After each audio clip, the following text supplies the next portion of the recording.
Welcome to Show Your Priors. We're your co-hosts, Michael Nichols and Jason Thompson. We're a business strategy podcast. We look at the week's latest stories and rip them apart to see what lies underneath. On tonight's show, we interview an AI product and strategy expert, Ann T. Griffin. If you're interested in AI, you'll want to stick around for that one. Or feel free to use the chapter listings below and you can jump around. But before that, we'll take a run through the Firehose. But right now, let's dig into the headlines. Microsoft has entered the chat. At Build Conference 2026, they introduced a wide range of AI, including 7 proprietary models and an OpenClaw assistant. Mike, what's your take on Microsoft as they build their own AI stack?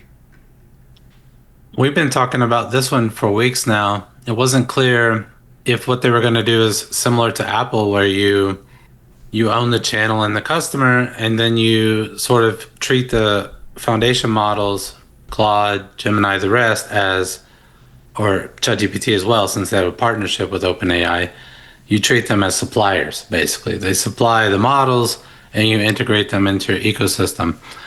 But then we saw a story a week ago, 2 weeks ago, where their own devs prefer Claude code, and Microsoft shut that down really quickly. Why? Because it looks like, at least that seems to be the way they're perceiving, especially Anthropic, we'll talk more about Anthropic here in a minute, as a threat to the ecosystem. So if their value proposition is actually better and they're getting traction in enterprise, that becomes a threat to Microsoft very quickly. So I think Microsoft felt it had to respond and stick to, we own the ecosystem, therefore we're going to develop our own models. So they chose to do it in-house. Whether they're as good as the others, I don't know. That'll be seen. And what I found interesting there was they're integrating something similar to OpenClaw. So yeah. OpenClaw is like, it's the assistant. So it's going to live inside of Teams and Outlook. And it's not going to be like a chat interaction. It's going to be something that sits and looks at what you're doing on a workflow. And it's going to start scheduling meetings for you, doing meeting prep, that kind of stuff above, like without you having to interact with it at all. Sounds pretty cool, but it's built on OpenClaw. So I'm also wondering if it's just going to delete everything.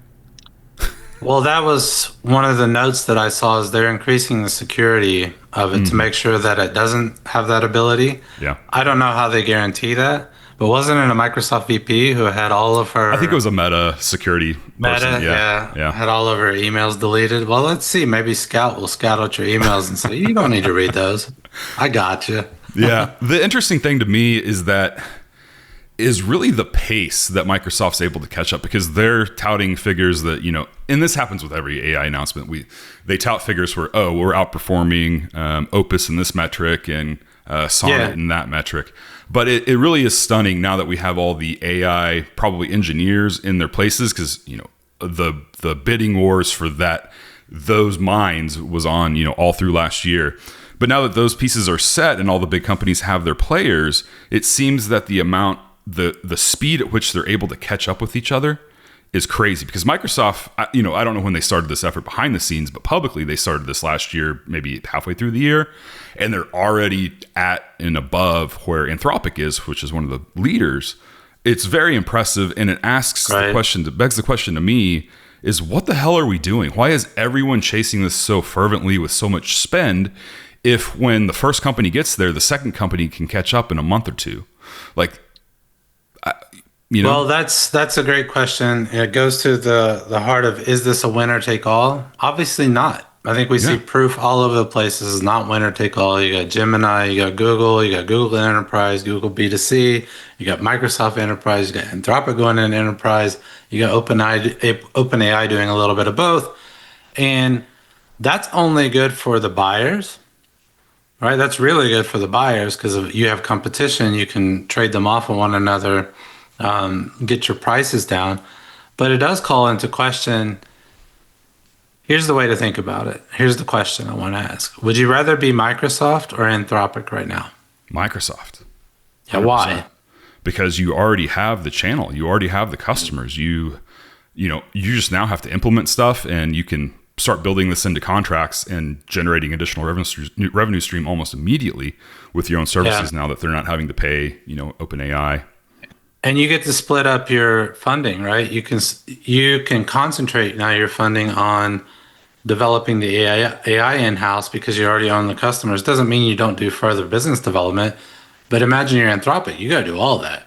Yeah. You got to build the channels, and they're doing it fast, but when you're competing against Microsoft, who now has competing products, I don't know if they're as good. We'll find out. Then you have to split up your mind share into business development and into the models and keep developing and developing and developing. And strategically, that becomes a dilemma. Where do you place your capital? Yeah. I would rather be in Microsoft's shoes, but Anthropic's got a good brand already. They're developing that. Claude Code seems to be beating all of them. Even Microsoft's devs seem to prefer it. They don't like to eat their own dog food, as the saying goes, but maybe that'll change. I see a world where we still, at the end of the day, have Apple, Google, Microsoft, Meta, and the new players get absorbed in some way just because they don't have the channel. I don't know. That's just a thought. Something I thought was really interesting with this one was the quantum computing announcement. So Microsoft, IBM, Google are the big players in quantum computing. Google and IBM went one direction. Microsoft, from my understanding, went another direction called Majorana, which is a particle that may or may not exist, as I understand it. But they announced a new chip that is supposedly that the quantum particles can exist stably for up to 20 seconds, which the other IBM and Google measure their stability in nanoseconds at this point, or microseconds, I think. So it's a huge jump in performance in quantum computing. And Microsoft actually said by 2029, they're looking for a commercially available quantum computing product, which is really pushing up the timeline for when we thought this stuff was going to be feasible. And quantum computing is a big deal because it's going to change, think Y2K, it's going to be like that except for a real deal because quantum computing it's going to break so much encryption and bit blockchain as well. So I don't know. That was a really interesting point that caught my eye. We will talk about it as it comes. Absolutely. Yeah. No. All right. Let's move now to Florida.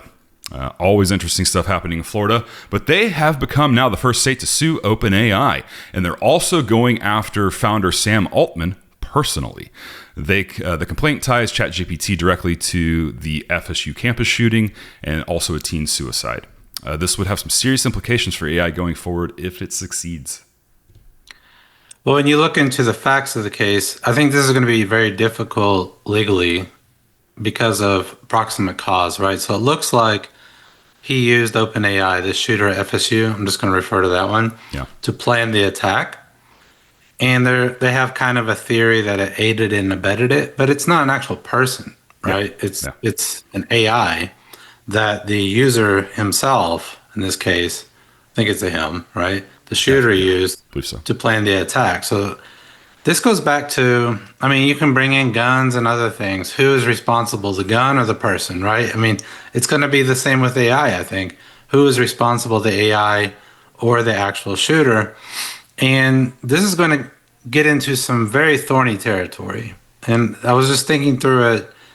The worst outcome is that you slow AI to a halt because of the fear of liability, right? And American companies already have that because we're a very litigious society. The best outcome is that you take this as an opportunity at OpenAI and others to educate your users, because that's what they're accusing them of, is that they didn't properly inform the users of the dangers of using AI, that they were making claims that it's safe to the point where even kids can use it. So will a waiver be enough to get over this? But then you have to start marketing it differently. You're implicitly, not even implicitly anymore, you're explicitly admitting that there are dangers in using AI. Now, I would be in favor of educating the populace on those trade-offs of using AI. We talked about it a lot, right? The hallucinations, the sycophancy, and I imagine this shooter got a load of both of those, right? Depending on what he was actually putting into to the machine and what he was getting out. The other thing, the more speculative part is, why now? It's curious, isn't it? OpenAI going for IPO, and this story comes out in Florida, one of, I know where you might take that. Yeah, no, they're looking for a settlement. this has just now been submitted. It's not, I imagine that Anthropic's and Sam Altman's attorney will motion to dismiss. Who knows how that's going to play out? It may get dismissed. There's laws in place that prevent platforms like Meta, LinkedIn, those type of platforms. They're prevented from, content that's created that is harmful on them exists, but they're not at fault because they're not the ones creating it. They're just a platform, right? And I think those laws are founded in good, solid theory. And they went a different route with this, and it was consumer protection, I think. So they end around that law set to get to another one where consumers need to be protected by, false marketing, that type of stuff. So this falls under that bucket. I don't know how it's going to play out in court, but you're right. A big high-profile lawsuit right now could really tarnish the IPO hopes. Just the profile of OpenAI right now is in flux, I would say, with all the there's a lot floating around Sam Altman as it is right now. So how close is Elon to DeSantis? I don't know. If you wanted to go down that route, right? I'm sure somebody has made that connection, right? But what's difficult here is this goes to the heart of the corporate form, right? Yeah. To hold an executive personally liable inside of a corporate form, we'd have to look at actually OpenAI's form, what they are actually. Yeah. They're for sure going to take on the corporate form going into the IPO. So that goes to the heart of, should executives be personally liable for such decisions? Assuming there was a decision, you could also say this is, well, it was a sin of omission, right? That they were negligent. Yeah. That would be interesting. I'm not exactly opposed to executive liability for really egregious acts, but that does start to raise the question, what happens to corporate form in the era of AI? We'll have other stories later where you're asking, what is the responsibility of the humans who are deploying AI? And those humans can be executives, et cetera. So, I mean, if you're committing crimes, I doubt you're shielded from liability in corporate. So that's always been true. Yeah, I mean, if you look at Jeffrey Skilling from Enron, he went to jail for, 12 years? Probably should have been longer, just... Sorry, Jeff. Well, fraud, the things that are illegal, right? You'll be held accountable for, but this looks like it's more of a civil suit. Good point. Yeah. To me, this is it's a cash grab in a way, but also has implications for the future. I don't think that, if someone uses a Milwaukee chainsaw in a way that they shouldn't, Milwaukee shouldn't be at fault, right? Exactly. That's where my mind took it. Is this going to be just a debate around what product liability looks like for AI? Yeah. Yeah. Or would this whole case change if you move your headquarters to Florida? It just might. American-made humanoid robots are being tested on the Ukrainian battlefield. Back home, military leaders are split on how fast to hand AI lethal decision-making power. Where do you draw the line, Mike? I think we want to look at why this is happening, and this happens in every war. I think everyone, you're aware of the statement, you're always perfectly prepared for the last war. The problem is the next war doesn't look like the last war, so on the fly. So I think the American military has been lucky in this instance because you're not directly involved in the conflict where you're getting punished for not being technologically up to date. Yeah. And I think what we've seen in that war, we talk a lot about the lion and the fox.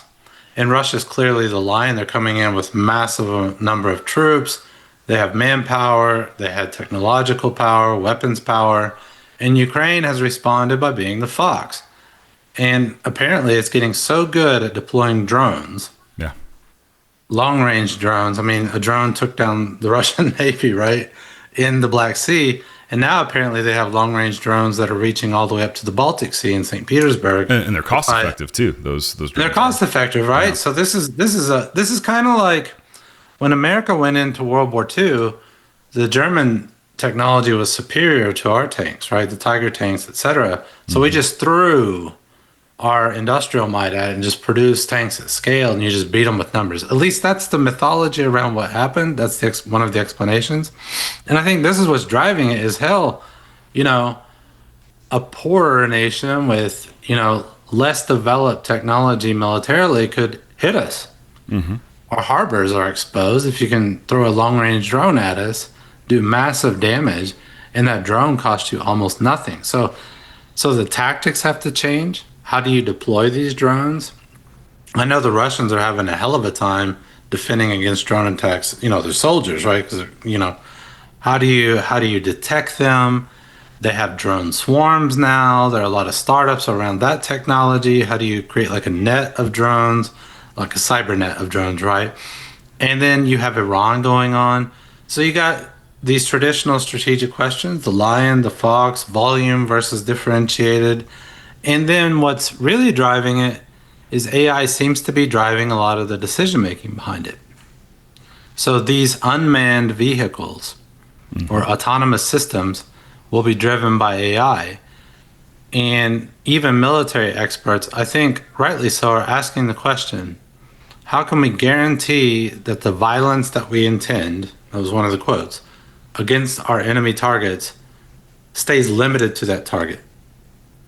We want to make sure that we can deploy the violence exactly where we want it. And if we're outsourcing that decision making to AI, how can we guarantee that it stays within those bounds? Yeah. So I think those are all good debates to be had around, well, military in general, military strategy and strategy in general. Yeah. I think there needs to be a human accountable for lives that are taken by AI action. Like I just think at the end of the day, there needs to be a decision maker who is accountable for the actions of those AI. And if there's any doubt that it's wrong, then they'll be less likely to say go.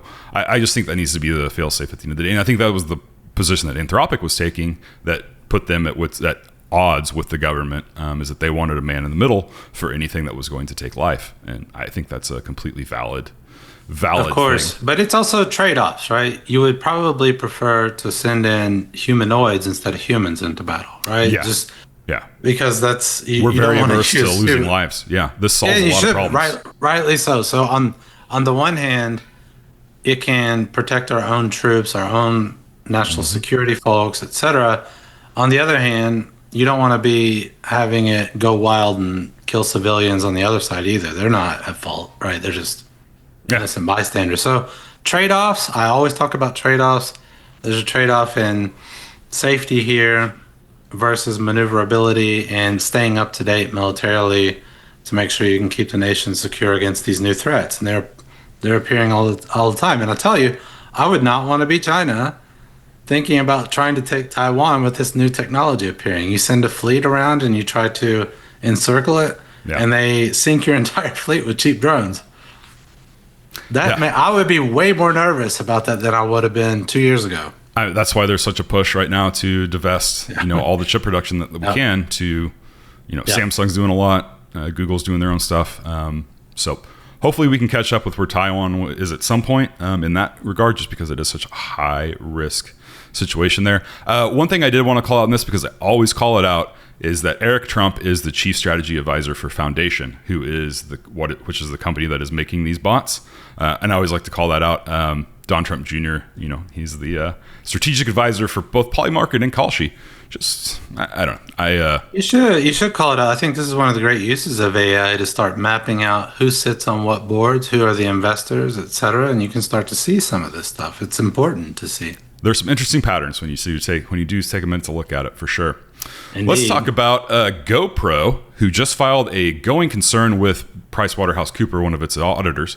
The culprit is AI data centers are consuming memory chips at such a rate GoPro can't get them at a price that makes sense, and they already have buy commitments or spend commitments to buy them, so they're going to get not the volume that they need to make profit. So they're looking potentially at a bankruptcy. Do you think there's a lot of other companies out there that are in the same boat, Mike?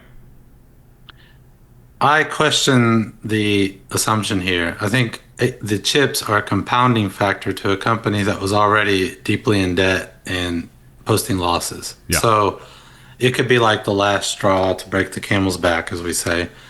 When you look backwards, they've been accumulating debt obligations. And when you accumulate debt obligations, eventually the bill comes due and then you're going to be bleeding cash. Why are they bleeding cash? They will be bleeding cash if they still are trying to buy chips, right? That's for sure. And the price is only going up on the chips. We'll talk about this later, why that is. But what seems to be the problem here was the rise of the smartphone and drone technology and other things and just trends moving away from you. Yeah. I mean, we know on YouTube, right? We're facing the same thing. Trend moves away from you, nobody watches you. Trend moves towards you, you blow up. Yep. And then 2 years later, you implode, right? Right. So I think GoPro, it's a confluence of many factors leading to a business model that is failing. Yeah. And they've tried some. I saw they made a disastrous drone acquisition, a company that makes drones. That didn't work. And I think, yeah, the chips are a part of the story, but the bigger story is your business model's in trouble. Yeah, it all goes back to Buffett's quote: "When the tide goes out, we're going to see who's swimming naked." And in this case, they were riding high. Yeah, well, at one point they were. They were riding high at one point, and we talk about brand identity a lot. They probably were trapped in that brand identity. When you hear GoPro, you're only I'm thinking somebody on a jet ski. Well, yeah, exactly. I'm sure everyone who shoots, sports action type footage has a GoPro already. Make a good camera. Why would they need to buy a new one? The new ones, how are you going to innovate and get people to buy that? Same thing with the iPhone. We were talking that, because it's a status symbol, people don't buy it unless the camera stuff looks different, because then it's a signal to let other people know that you bought the new one. GoPro doesn't have that type of status symbol, so there's no need for me to go buy a new one every couple of years. So the market's probably saturated. There's a lot of good competition out there nowadays, especially, as you mentioned, with cell phones having their own camera. So that takes the average user out of the picture. So yeah, I think it's just one of those things for that Shrinking company market. Is just going to keep shrinking, and it just is what it is. I don't know. It was inevitable in some cases. Hey, that's how I remember sitting in Imperial College, and this young Chinese woman made the comment, "So what? If they fail, they fail. That's how innovation works, and that capital gets freed up for the next bet. Maybe it's GoPro's time is up." Absolutely. That's the way capitalism works.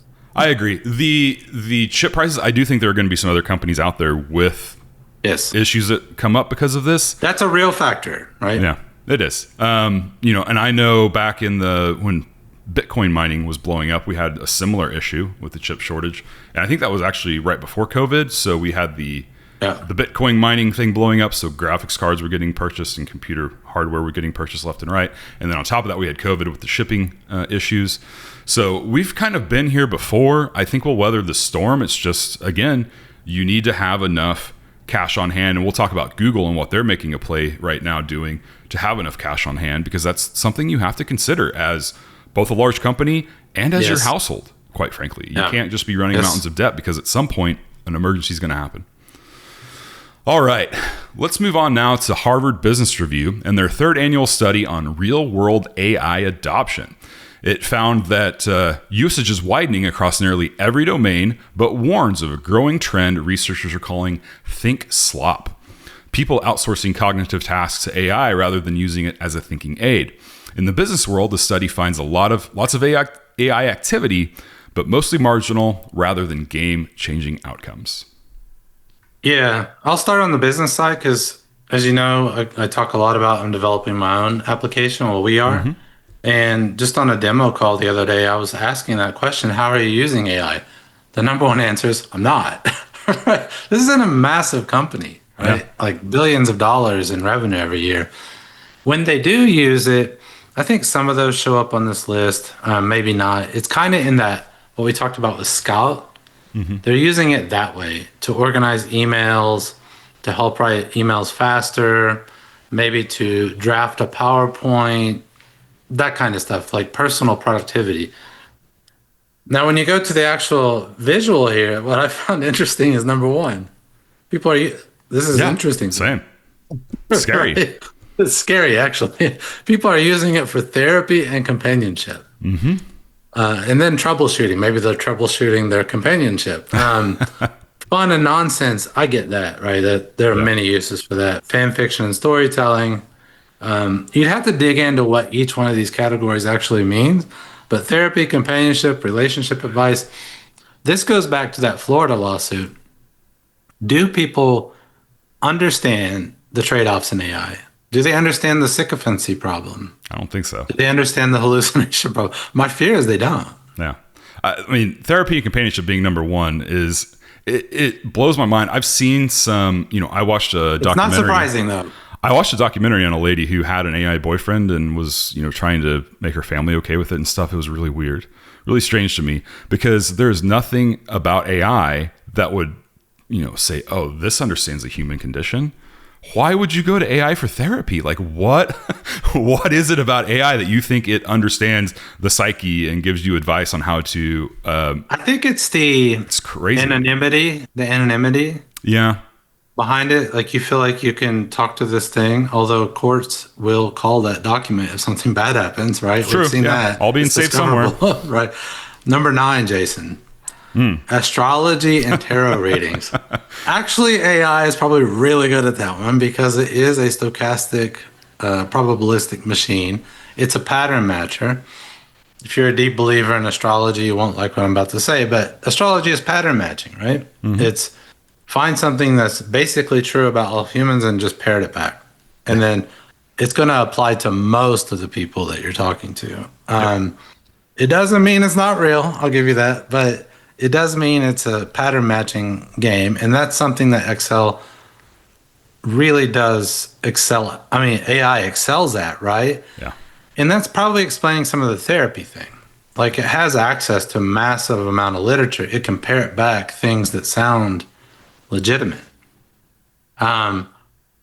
And then I'm thinking, well, what's the difference between therapy and companionship? Those seem to be two separate categories. But I mean, they do.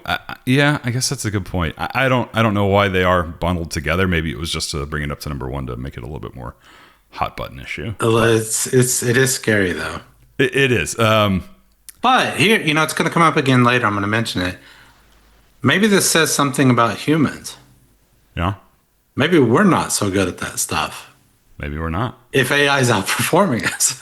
Well, I think you're right. I think it goes back to the point where, and again, I'll show a clip of the gal I watched who was dating AI. So what is the draw of having an AI boyfriend? There's a lot. Like when you talk about like unconditional love, I don't think it matters what, I go to him with. He's like totally understanding and accepting. And I mean, he is bossy. Stop trying to pick a fight about decisions already carved into your skin. It was strange. And I think that what she got out of it was someone who understood her. Again, it's a computer. It doesn't understand anything about you.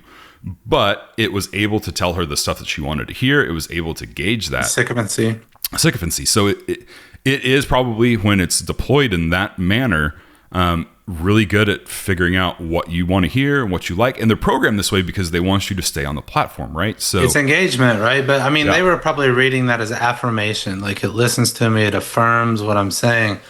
The problem is if it confirms what you're saying and that thing is delusional, what you're saying, right? Yeah. So I think for me in companionship, you need something that pushes back to you as well. Those end up being your best friends, right? The ones that can tell you, hey man, you're going off track here, right? Well, I think they will. My partner is not shy to tell me when I'm off track. I actually value that. Maybe not in the moment, right? Yeah. But over the long term, it does help you become a better person. I don't know if AI can do that. I think it can. I think it will be able to eventually, if you're the type of person, again, who wants to have that type of relationship. Can take feedback, has that friction. But if you're the type of person who, most people don't want the conflict, they don't want the friction, they want to be self-affirmed all the time. And I think that's just going to get worse and worse and worse. You know what that brings me to? 360 feedback. 360 feedback. You know what 360 feedback is? You know how in most corporates, it's 360 degrees, right? So in most corporates, feedback's this direction. Mm-hmm. People who do 360 feedback allow you to give feedback upwards. Okay. Right? Yeah. Right? So I'm not sure humans in that situation where there's a power discrepancy are any better than the AI in the feedback that they give upwards, right? Because bosses know who it is, right? Unless you have like a 500-person team, which some bosses do, then it's closer to anonymous. But a lot of teams, especially with the rise of AI, are going to get smaller. And you're going to know if you got 2 people, well, it's one of them that said it, right? So it's always a question. Humans aren't very good at taking feedback. Yeah. Where we prefer to have our biases confirmed. That's widely known. But with AI, you got to be even more vigilant than typically. I was watching something last night where it was actually about data centers, but they got into some other stuff.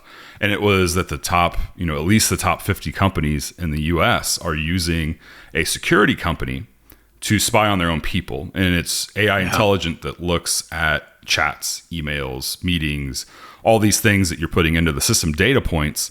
And your CEO can go say, hey, what's going on in the Midwest region sales? Who's performing? Who's not? Who's sitting at their desk not doing anything? Who's chatting with the AI about relationships? Like this stuff, you got to understand your CEOs, your upper level people have the tools now to look down and see everything you're doing. And, I think that ultimately that's going to be beneficial for them. And there's nothing illegal about it. It's a, private workspace. I honestly think that's horrific. And maybe it's because I was in European companies for a while. Yeah. If your people are not performing, look at yourself. Look at your strategy. Yeah. Look at your management style. If you're into that level of micromanaging, that's Orwellian, man. I'm sorry. Like I would never want to work somewhere where the CEO is digging into everything you're doing during the workday. First of all, I'm not even a fan of the fixed 8-hour workday.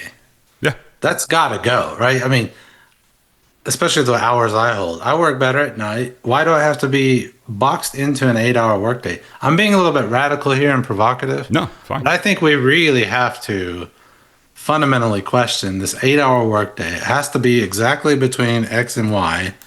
And then you have these deterministic CEOs coming down, spying on their people like Xerxes, right? Like whipping the sea.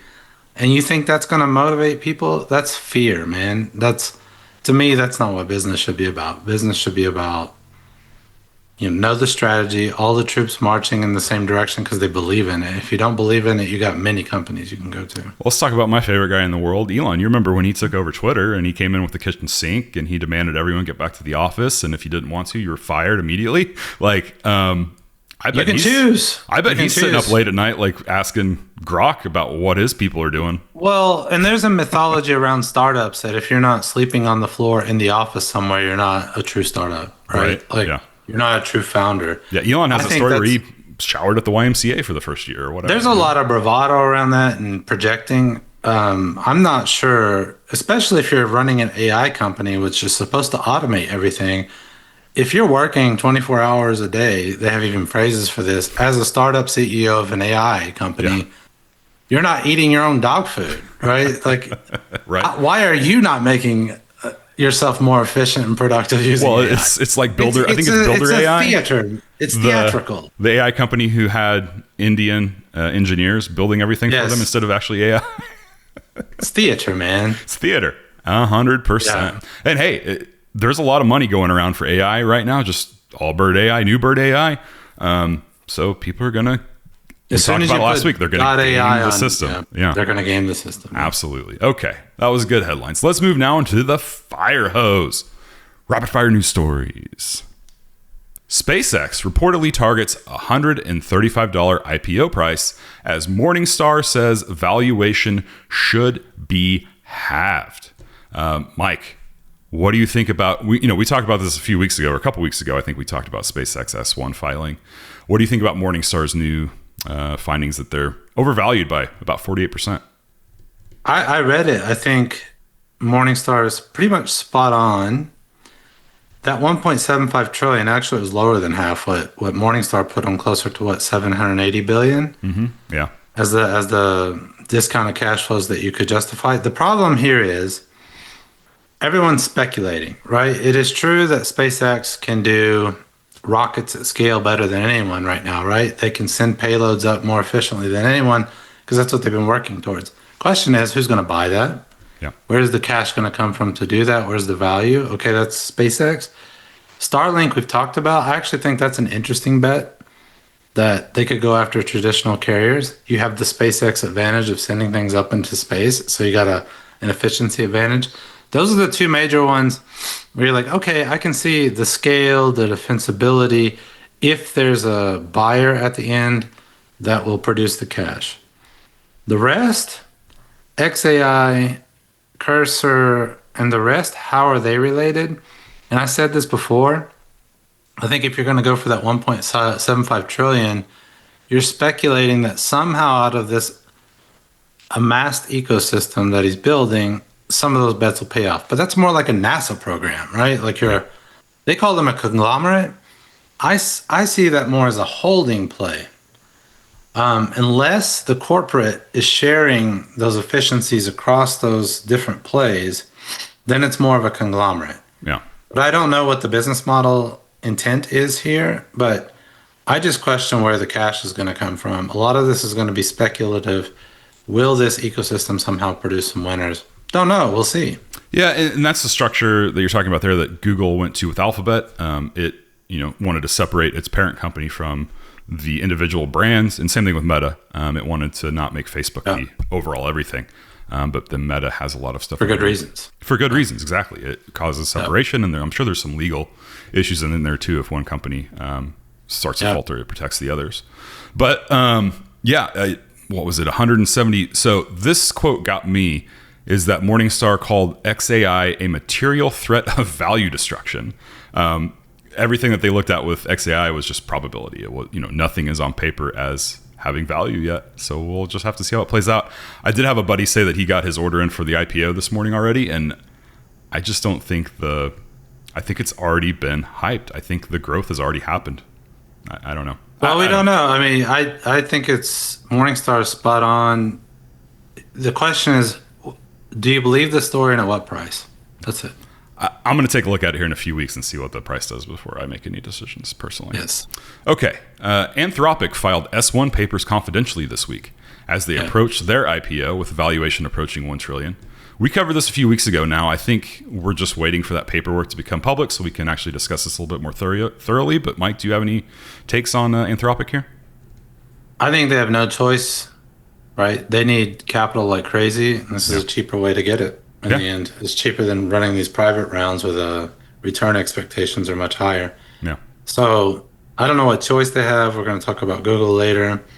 I would expect a string of corporates to go for selling equity, right? Mm-hmm. And this is the same thing in the end. So it's an IPO. It's an interesting dichotomy to watch. Like we've talked about it in the past, but Anthropic took the stance of OpenAI, looking at OpenAI, saying OpenAI is going crazy with building data centers and capital spend. And Anthropic was saying, you don't need all that right now. Stop. So it's going to be interesting to see how it plays out. I know Anthropic has been able to make some deals with SpaceX for the Colossus compute. And I think that's really helped. I know I'm running into limits with Claude a lot less than I was before that deal happened. I don't know if that's related. I assume it might be. But the enterprise traction makes this a better story, right? So yeah, for sure. They'll get buyers. I think $1 valuation. Yeah, I think when that S1 comes out, we'll probably do a little bit of a deep dive into it and see what we're looking at then. All right, Uber gave its engineers unrestricted access to AI tools. We kind of talked about this again last week at the start of the year and has encouraged them to use it as much as possible. By April the same year, 4 months later, they had burned through the entire annual AI budget. The company has now put hard caps on AI spending. It's like a travel budget. Yeah. Right? Every corporate travel budget starts at the beginning of the year. Get out there and talk to customers. About halfway through, oh, not that much, right? Freeze the budget, right? So I'm all about experimenting, so I think that's a good thing. But experiment towards something. Like, what is the purpose of this experimentation? So engineers, if you let them, they'll experiment like crazy on many different things, very creative. But the question is, how do you, Uber, plan to implement AI operationally and strategically? You may not know yet. Yeah. That's part of where we are. But have a hypothesis. And then if you have a hypothesis, just like a startup, fund the hypothesis.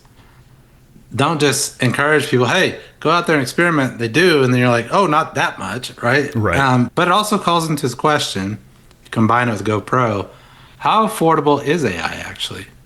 So it reminds me of the IoT, Internet of Things sort of discussions that somehow out of implementing IoT, you would get efficiency and productivity gains. but that costs you to implement it. And this is going to be the question. Are the efficiency gains and the productivity gains then enough to cover the tokens? Yeah. I don't know. I don't know. Maybe not. I was kind of shocked at these numbers that still with the cap, it says that Uber has capped spending at $1,500 per engineer per month per tool, unless you can apply for more usage if you need it for a special project or something, and they'll approve that on a case-by-case basis. But that still seems like a lot of usage. But they must just have 1,500. So that would be like the pro of Claude is what, $200 a month? So Yeah. that's less than $200 a month.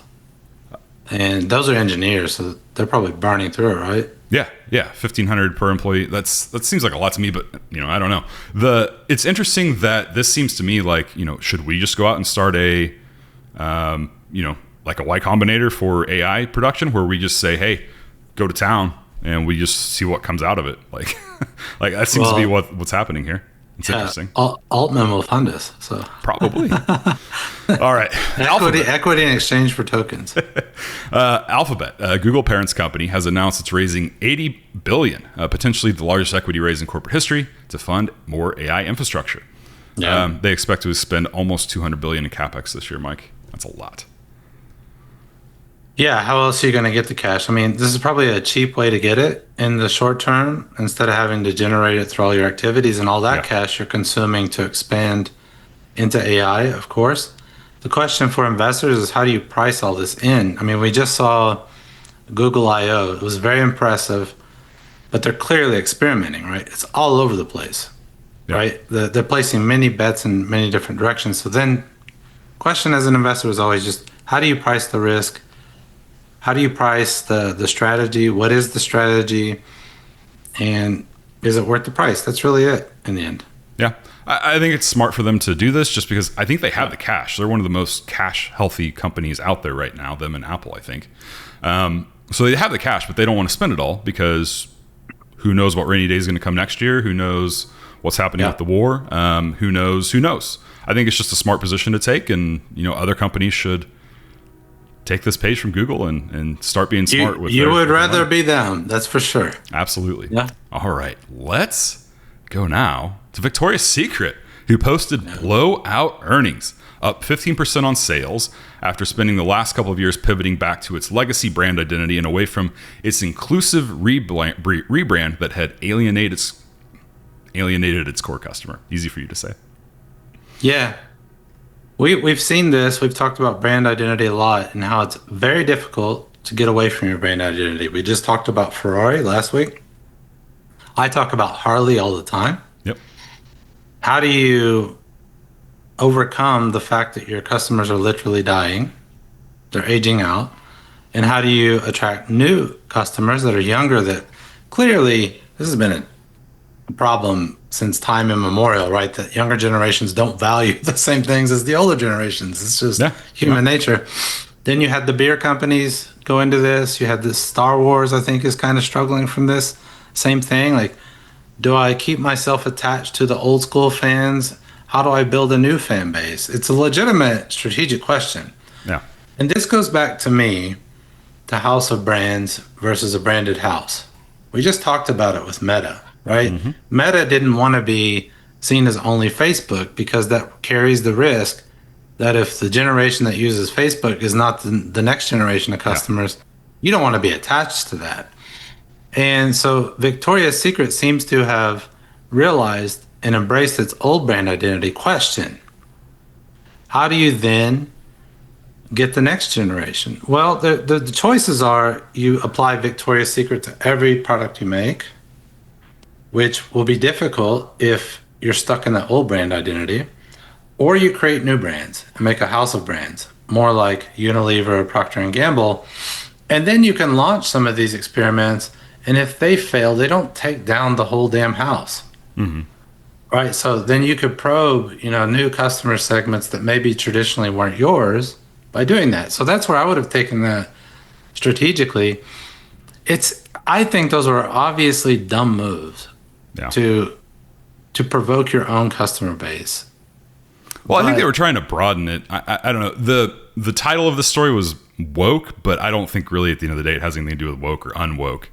it was just they went away from what they were originally, and I think you're right, they alienated their customer, and they tried to make it more inclusive, broadening their customer base, but I don't know. I think woke is one of the words you would throw in there, but it's the culture wars in general are boiling over in all directions, whether it's woke or any other direction. So if your company or your brand can be wrapped into a culture war, avoid that. Yeah. Well, if you can. This is an upstream brand, and I think, same thing we talked with Ferrari last week, and Tesla even, when they, have the Model S and it's a premium product, and now you're introducing the Y and the 3, those elite people who look at it from a status symbol, it dilutes it. It dilutes it, exactly. Yeah. But interesting. I'm they also had some restructuring. They went from public under, I think Les Wexner was the owner, but it sold, it went private. It's just now Victoria's Secrets. It broke off from those other brands and so good to see it doing well. I don't know a whole lot about the brand other than it's been around for a long time. You mean you don't wear it? Not anymore. A new analyst is making the case that economics of AI are fundamentally broken. GPU prices are soaring, chip deals are being financed with debt, and the rise of agentic AI means companies are burning through tokens at a rate nobody budgeted for. We just saw this, the Uber story. We saw it with GoPro, although I don't think that's the reason that they're failing. It's one of a compounding reason. So what is this? Does this mean the cost model of AI, the tokens and the chips, again, I just said this, will the efficiency and productivity gained be worth that? Add to that supply chain issues, and that the quantity demanded right now is exceeding supply, so the prices are spiking. Well, the economy, although it's not like a person, you're going to see those chips get allocated to the buyers that can afford it, that are prioritizing them. Yeah. Right?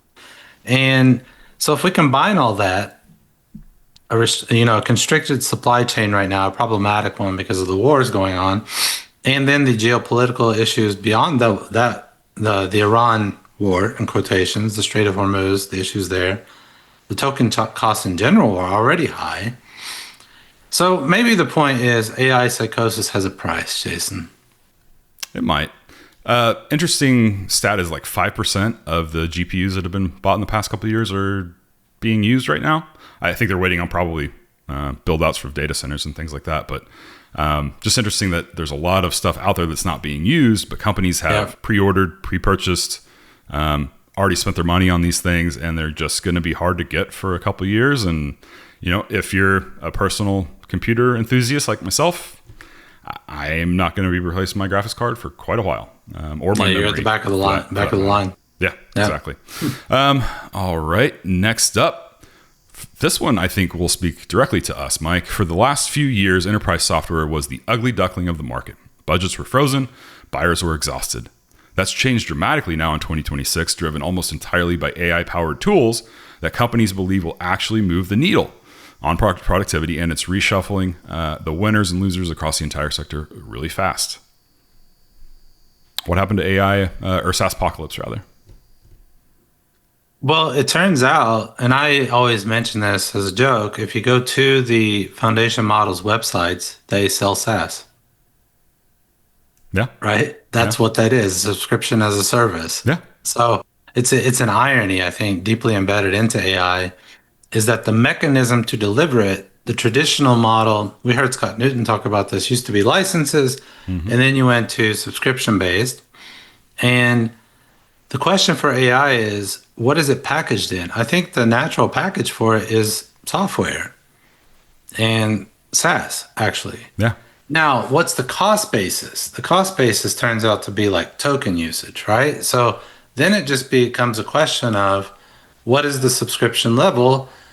And subscription is just a fixed fee for a year in the end, if you want to call it what it actually is. So you pay a fee for a year for the right to use something, or over 2 years, over 3 years, depends on the SLA, right? Or you could sell seats. Yeah. Those are the three main models, right? Licenses, seats, and subscriptions. And will you sell tokens? So I think what's happening is, one part of it is software companies are integrating AI into their existing SaaS models and trying to figure out how to price it. And then AI companies, I think the most natural analogy is SaaS. Yeah. And you're going through mostly the same channels. You're talking to the same IT people, selling to basically the same departments. The more interesting question is, what new customer jobs are unlocked by AI to me? Yeah. What redefinitions of markets are going to happen? In our own case, it's like, hey, we're looking at PitchBook, Crunchbase, where you're selling just static data into corporations, and they pay basically it's a SaaS model. You just pay for a fee or seats to access the data. And then you have consulting firms on the other side. Is there a world where you combine the two now? That would be a redefinition of that market where you consume data, but you sell reasoning. So I think those are the more interesting things to think about if you're in VC or if you're in corporate. How can you rearrange markets, customer jobs, because that causes disruption. Yeah. So it's just an interesting place to look right now. Agree. And we asked Nancy Griffin her opinion on the SaaSpocalypse and the foundation models going vertical. She had a really good take, so make sure you stick around and watch that. She had a really good take on that one.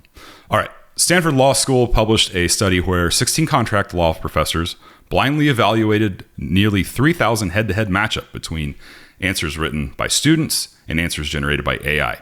The AI won 75% of the time, with professors preferring the AI answers. Even more striking is that professors flagged AI answers as harmful to student learning, less than a quarter of the rate that they flagged their own colleagues' answers. Mike, I don't know, dissect that one for us there. I think there are a few things I took from that is, let's start with this. Perhaps LLMs are better writers than a lot of legal professors, legal students. That wouldn't actually surprise me if people are outsourcing their capabilities, writing capabilities to AI, the AI is actually already better. Yeah. And there's a wide range of good writers and bad writers, but if you ever try to read academic literature, it's not a surprise to me that people prefer LLMs because it's very jargon based. It's very difficult and dense to read a lot of times. Maybe that doesn't necessarily apply to law, but in general, in academic writing, it's very difficult to read. The other thing is, it also doesn't surprise me that LLMs can outperform a professor across almost every subject, because they just have a broader base to choose from, assuming they're not hallucinating citations, right, etc. And then the last one, the harmfulness thing, that was interesting. It brings me back to my point. Why do humans have a lower standard than the machine? The machine is held to a much higher standard, but in this case, the machine actually is outperforming the human on a metric where the human should be outperforming the machine if you go with our biases. Our biases are humans care more about safety. Humans care about the harm done through messaging. But it turns out they're performing worse than the LLMs. Yeah. That's interesting. Yeah. Right? It goes against biases. For sure. I also think it has something to do with the just the information base. So we've talked about medical before and why AI is going to be really good at that. Same thing with legal. The legal information base case study, it's just massive. No human can process it. I know like LexisNexis is a database where you can look at case law, case history, and search it like you would Google. And AI just having that where it can call it up instantly is just going to be such a force in those places where, consuming large amounts of data are necessary. It's pure text. It's a textual profession. The interpretation is the hard part. I mean, we can't even agree on what Congress wrote a year ago. Right. Like, how do we interpret what we wrote? Right. Well, I don't know. The lobbyist wrote it. Right. I just signed it. Nobody reads those 2000. Forget about what they wrote in 1776, right? Okay. Yeah. Let's move on to another profession that feels at risk. The International Mathematical Union published the Leiden Declaration, a formal warning that AI is threatening the integrity of mathematics itself. The concern isn't just jobs. It's that AI can now produce proofs and solutions that look correct but aren't. And the field is struggling to maintain the peer review standards it was built on. Mike, sounds like we need AI to peer review AI solutions. This one, I don't know how many people care about math, because it's kind of like the union coming out trying to protect the mathematicians. Yeah. And one of the so is this not what progress just always brings? Yeah. There's obsolescence, there's creative destruction, as Schumpeter called it. Certain professions are going to be more under threat than others. It turns out that math is under threat because it's easy to check whether a proof is correct, right? It's pretty deterministic. So we covered that OpenAI story just a few weeks ago where it was able to do long reasoning chain and do an 80-year-old proof. Yeah. So isn't that progress, though? Isn't the whole point to get new proofs, new ways of looking at math? The people that were in the article complaining, they were saying, well, this math is about creativity and art, and that's not how I ever saw it, but I get it. I get what he's trying to say, that if you remove the humans from it, will the AI even know what to ask? Yeah. How do we even know which proofs to go after? That's fair, right? Humans still need to be there probably to ask the questions. But then he threw this one out there, is that the AI companies only care about commerce and I care about science. While you're sitting on probably a very prestigious seat in a university, you are probably monetizing your seat, right? It's not like science is pure, and it never has been. Oh, no. You monetize commercially from your research and titles, as you should. So I get what he's saying, that the incentives are probably misaligned, but that maybe creates a new product, AI for math professors or mathematicians. Maybe that's the way it should go. I don't know, man. But I found it interesting. It's just another vertical research domain that maybe is just, your mode is not as strong as you thought. Yeah, I think they're complaining about something that doesn't need to be complained about necessarily. I think, it's going to create more work, but you're going to also have peers who also have AI that's going to get good at using it and using it to review and understanding how it can help them do that quicker. So I think ultimately, as long as the AI is producing new outputs and solving things that we previously thought were unsolvable, like we saw last week, I think it's a net positive that, if it's creating busy work just for this, there's just more volume for no gain, that doesn't make sense. But I think there ultimately will be a gain. And I just think everyone's going to be operating more productively. And I think this will eventually come to new breakthroughs in mathematics and give a lot more mathematicians stuff to do and more complex problems to solve down the road. We just need to get there first. And right now we're just complaining about change. That's it. That's what it sounds like. It sounds very... conservative, just no better word for it. Maybe even regressive, but it's not like the humans weren't putting out new proofs that were wrong too. That's the whole game, is you're trying and you're innovating and you're trying to find new solutions. It's just the AI does it at scale. Mm-hmm. You're just going to have to get comfortable with it. I don't think you can put it back in Pandora's box. Agree. Defense Secretary Pete Hegseth confirmed that following the Trump-Xi summit in Beijing, the U.S. and China agreed to continue dialogue on whether to establish mutual guardrails on the most powerful AI models. No deal has been struck, but both sides acknowledge the conversation needs to happen. Is AI ultimately going to unite the world, Mike? Maybe it'll go the direction of tariffs, where it's 20%, 30%, and 10%. I think the harder thing here is to say what are the mutual interests, because it's quite clear that China has a different governmental model than the U.S. Yeah. It's going to be hard to define where those mutual interests are. We have different conceptions of privacy. We have different conceptions of markets. What's really shared? And it's also quite clear we're in competition. Is this more like during the Cold War, where you come to an agreement on the things you won't do to each other? Maybe that's the way to go. Yeah, I think so. Right? I don't know. Yeah, I mean, mutually assured destruction was mad, right? Mutually assured destruction was kind of the policy that kept everybody in check. What's the equivalent here? Right. I don't think China's going to be big on us telling them what they can do within their borders, and I don't think we're going to be big on them telling us what we can do within our borders when it comes to AI. So I do think you're right. I think it's going to be, some sort of Geneva Convention where this is what you can do to other countries, that type of thing. Is that Geneva Convention? Do I have that right? My history's weak. Yeah. Okay. Yeah, basically within the war context. I don't know. I think it's good that we're discussing this with the other powers of the world. I don't think it should just be China. Why not? I think it should also be the EU.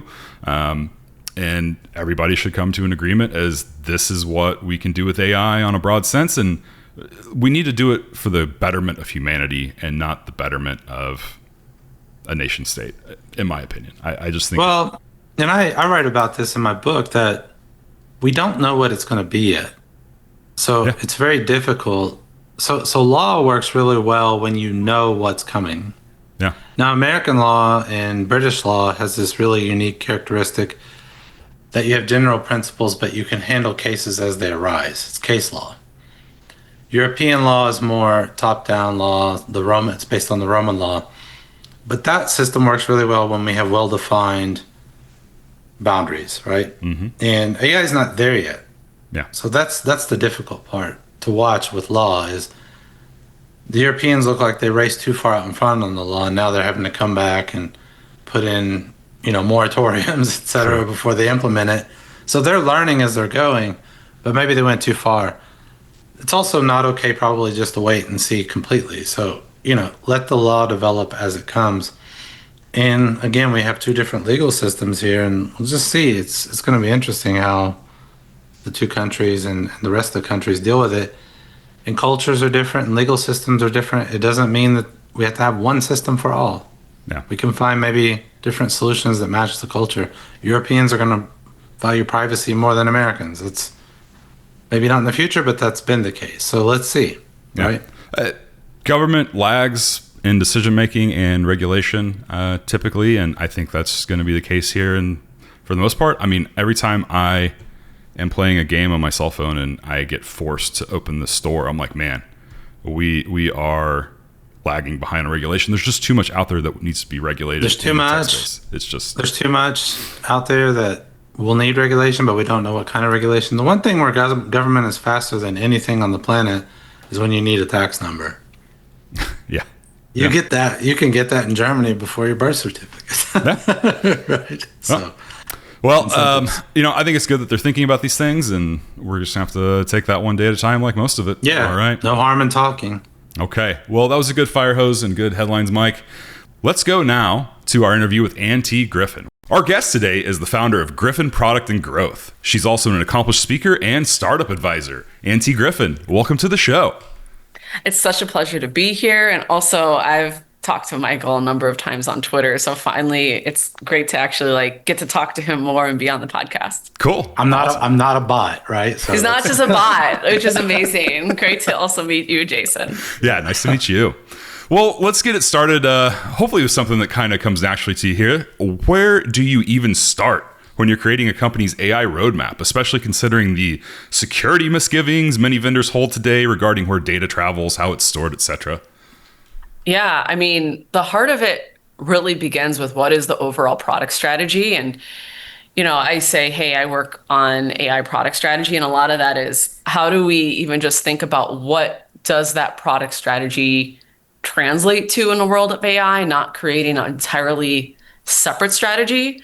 And I think it really starts there because every company's tolerance for privacy, security, all these other things, it's really going to also depend on what their DNA as a company. And then also there's going to be certain decisions you're going to have to make in terms of what the AI does, how it works, those sort of things that are going to be based on ultimately who is your product serving? What ultimately differentiates you? What also, I think from a data standpoint, one of the things is we talk about garbage in, garbage out.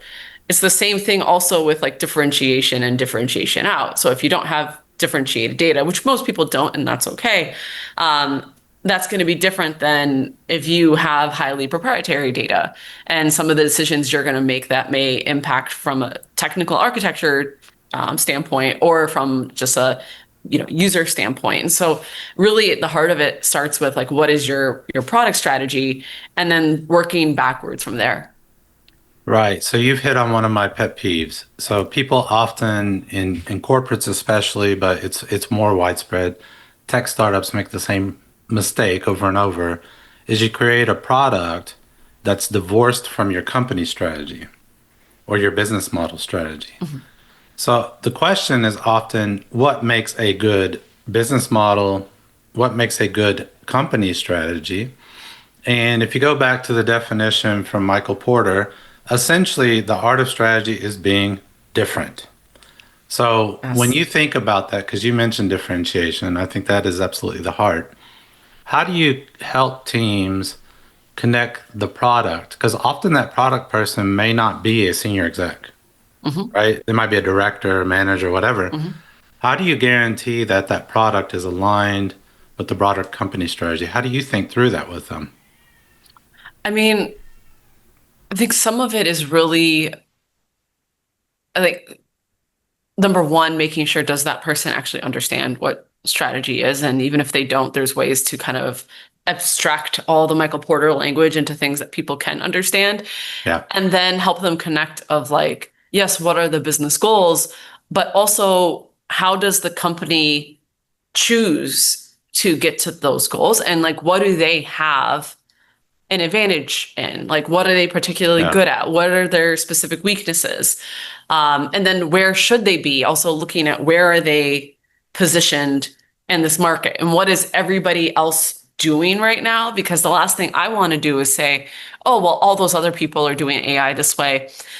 I should copy that feature for feature. And there might be some overlap, but there's going to be a lot of area where you realize, well, if everybody's doing that, now I'm just like fighting for everybody Yes. everyone neck and neck with my product and helping them understand like there may be going to be some overlap because you guys are in the same industry, but there's also going to be areas where you decide to do features a little differently, or you decide not to do certain features and focus on others. Exactly. Because you need to really understand where are you investing and why, because the whole goal is not just to build a thing and not to build a thing that meets the bar of everyone else in the industry. The goal is to build a thing that ultimately can win in the market. And it's really hard to win in the market if you're always neck and neck with like 20 or like 200 other competitors. And that leads directly to a price war, right? If you're just copying, Yeah. that's operational efficiency, right? It's Yeah. not strategically differentiating. And I think one of the hard parts there is the whole heart of strategy is saying what you won't do. And AI actually makes that harder because you can literally try everything, right? You can try Yes. every feature, you can ship it in a few minutes in some cases, right? Within a day or within a week. Yeah. The other problem is with product people, you've honed in on that word thing. And this is one of the hardest things I've seen in innovation is how do you get people detached from the thing to focus on the problem and the customer job? How do you work with people to do that? Because that is very difficult for people. They're so attached to their thing. Yeah. I mean, there's two parts, and one is you can't make people do anything they really don't want to do. But for the people who are open to the idea there's more than just making it exist, just helping them see there are a lot of things that exist. Yes. It doesn't mean that they are doing well, that they're succeeding. There are a lot of businesses that are frankly Zombies. struggling. Yeah, zombies. They're just like, they're kind of there. They're kind of just barely making it. And also just look at the number of companies out there right now, which, they're claiming it's AI, and I'm sure there are some that are reorganizing because of AI, but there's a lot of AI washing where the number of companies that are strictly, every quarter doing layoffs. If your business is doing that well, you don't do layoffs every quarter. And so there's a thing of like, you can make the thing exist. That doesn't necessarily mean the business is healthy. And I think there is this idea of I can just make a thing exist, and it's for those business people to figure out the business side. And I think what everybody needs to understand, if you are in this type of work and tech, like I would argue everyone is actually the business person. And I think the one thing that AI is changing in terms of how people work is not even an AI principle at all. It's actually forcing people to think about, what is my goal and how does that connect to making the company succeed? Not just what are my tasks and do I do the tasks and check them off because that's what my company told me to do. And I think that is actually like a very hard transition for a lot of people because, I do think AI is making things more competitive, but not always in the ways that people are shouting about on Twitter. Yeah, Twitter is not a good place to get like a really grounded, fundamental take, right? It's usually it's psychosis to one direction or the other. But you hit another sore point. You're doing a good job of hitting our sore points. Is the AI washing, and part of the biggest problem I think right now is the incentives that CEOs have.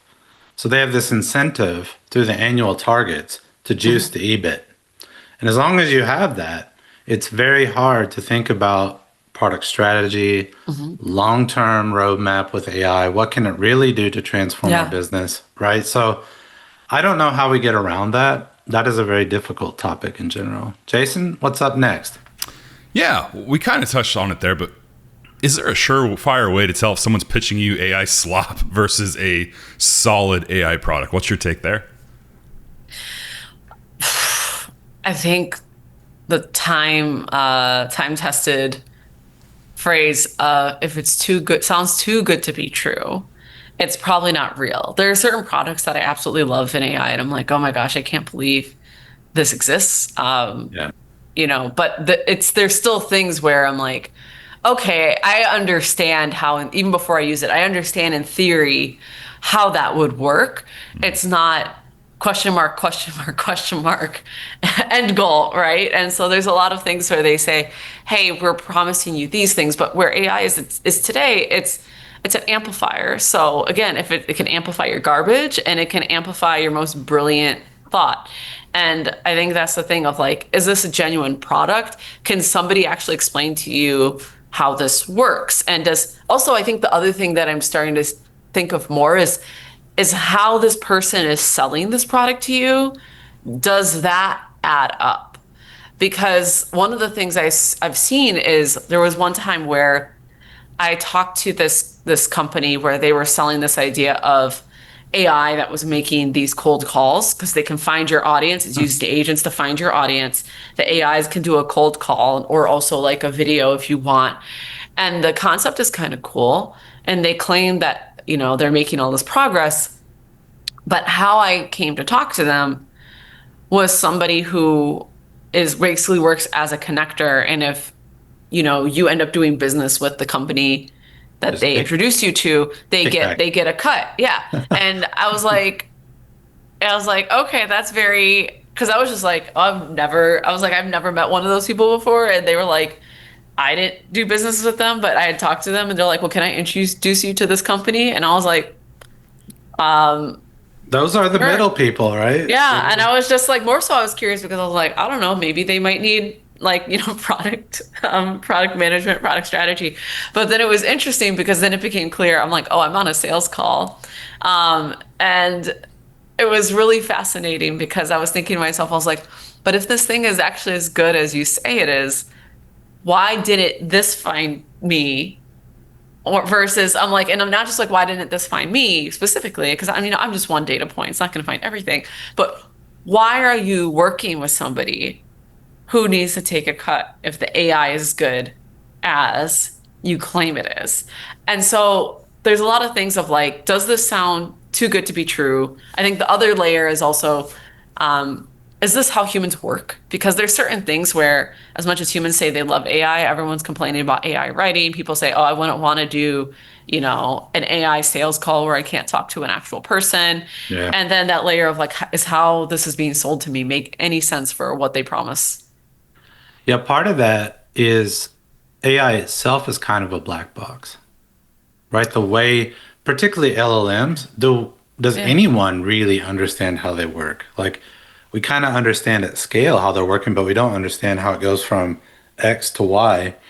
And Jason can tell you, we get these emails from middle people. They're not people. Middle agents is what you want to call them, right? They're not even people anymore, right? They're reaching out to us, trying to connect. It's like they're like the channel people who try to connect you with an author who wants to be on a show or whatever. But very interesting, right? It is difficult to say where this is all heading and what humans will accept. I mean, we're still not even mature enough to handle social media, right? I mean, I think most people are not very mature enough to handle social media. Though the thing I think about, the thing that annoys me about what you said, like the middle agents, is not that they're agents. It's that you have a thing that has way more time than humans to go in, research a person, come up with a very thoughtful, very specific thing of this is what I want, this is how it ties into what you do. Here is a really specific detail. And bam, right? I'd be like, if a human wrote me that, I'd be like, oh, this makes a lot of sense. And what we're getting instead is I'm like, this is just equally as bad as the people that just say, hey, I saw on LinkedIn, we both breathe air. Let's connect. And I'm Yes. like, I can't believe you're paying an AI to do that. And I'm like, I understand for some people it's a numbers game, but I also think that now it's so saturated that it's actually probably hurt that channel That's right. significantly.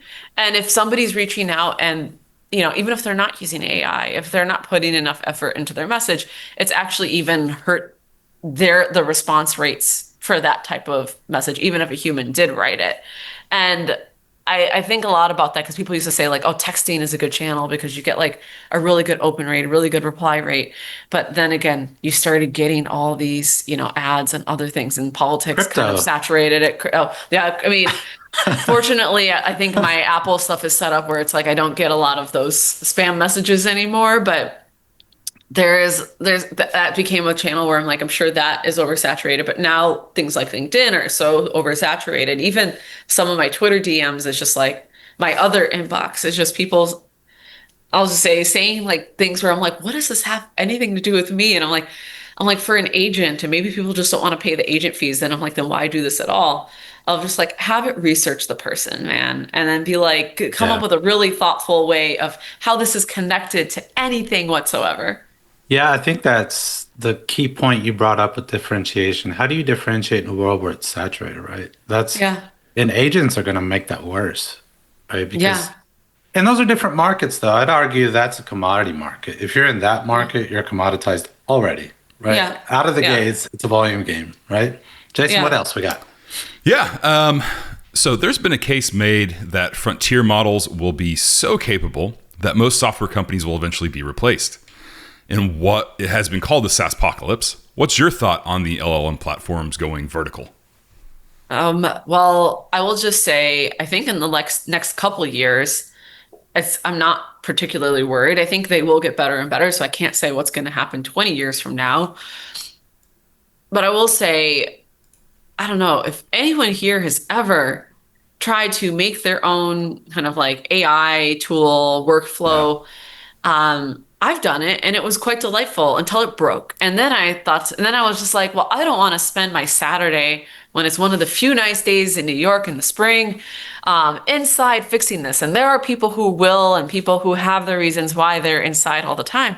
But I'm like, I want to go do other things than sitting inside for it's not even like okay, I gotta go do the dishes and I know how long it takes me to do the dishes, and then I have a dishwasher, so there's a point at which a machine is actually going to properly take over. But one of the things, and you've seen this in studies where they say like kind of, yeah, the more AI you use, the more you end up actually also working. Part of it is like, I think people get dopamine hits of like, oh, it has done more. But also, I don't want to maintain my own software. There was a period of time where I was like, oh, I can make software that's going to be able to check my calendar and see, oh, do I have anything double booked? Do I not have enough travel time on such and such a day? All this other stuff. And what I came to the conclusion of is like, I don't want to spend my time actually building it. I'm like, I don't want to create a software for my entire life and then also be the one who's responsible for fixing it. Because I always have another idea. And then I'm like, oh, wait, but it's cool for a while. And yes, I still tinker, but there's a point at which you're like, okay, yeah, like I want to actually go outside. I want to meet with real people. I want to like enjoy life. And then also again, when it breaks. And I think there's that part of if you have something where it's that easy for Claude to just automate without having to actually build anything, then you're in danger. If you have something where people will be really annoyed, like I use this and I tweet about them a lot. I don't have a relationship with them. I just really love them. Is Howie AI. I use it for scheduling because I can just add this bot to my emails and then automatically like acts like, I tell people it's an AI, but acts like a human and helps schedule. And I'm kind of obsessed with Howie. But the thing is, I'm like, I don't want to maintain that myself. And the second that like, if I maintain it, hey, I try to email Howie and say, set up this time with like Michael and Jason or something, and it doesn't work. And then I'm like, oh, like now I'm going in and I'm going through all the things I hate about scheduling. I'm like, I'm going to be really annoyed. And I'm like, I don't have time to fix that. I don't want to do that. Well, Howie might say those two guys aren't worth your time, right? So I think people who say that think that SaaS is dead or that the generalized models are going to take over everything are naive. They don't actually understand vertical workflows. They don't understand the human aspect of it, right? Like in corporate, I would say 90% of your job is just dealing with people. It has nothing to do with an Excel or anything, right? I think they don't understand people. And then I will also say, I think they don't understand the foundations of it from a data perspective. Yes. Because yes, Claude can do certain things. And also it has to connect to all the right data. And then when you realize that a lot of these companies, one of the favors that they're doing for you is that they are actually maintaining a lot of this data that you need in a way that you never have to think about it or worry about it. And I think people think like, oh yeah, I can do an Airtable. I'm like, no, there's specific things where I'm like, you just don't want to be the person who maintains that database or like any of the maintenance around it or that kind of thing. And you can say, oh, agents are just going to work with it. And then why is that company valuable? And I'm like, because I'll just say from what I've seen, the agents are not just solo maintaining databases without anybody who's an expert on like backend or databases whatsoever. And so my whole thing is I'm like, even if they just become glorified databases, that's a glorified database I don't want to maintain. Well, my friends at Berkeley, we used to work on ventures. They called that plumbing, right? Nobody wants to do the plumbing. No. And anybody who's ever worked in a massive corporate, there is data. You just can't find it. You can't access it. You have fragmented systems. You got SAP, you got Excel sheets. Even in the Excel sheets, there's data, but you can't be sure that it's got integrity, right? Like, hey, why is this number hard-coded in the middle of the sheet, right? Well, the AI picked that up, and then your whole integrity of the data is destroyed. So again, I think it's naive. I think it's from people who probably have a little less experience in these vertical workflows. They have less experience with the human aspects. Goes back to exactly what you said. Yeah. Some verticals require a high human touch. Jason, sales. Mm-hmm. Yeah. Relationships are going to be more valuable, in my opinion, just because it seems the next generation has already gotten worse with interpersonal communication, and it's just going to continue as AI starts to infiltrate over social media. We were already bad, right? So, get a job in sales. That's my suggestion. Yeah. No, it's the people aspect is not going away. And then what happens when it's like, in your organization, you can make people, do things in a certain way if you're the CEO. Maybe. And even maybe, right? And you can say, oh, we're going to have more layoffs unless you guys, do things my way.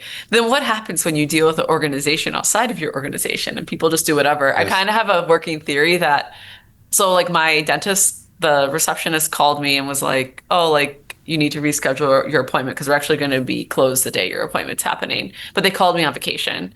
And I'll be honest, like, I hate getting on the phone.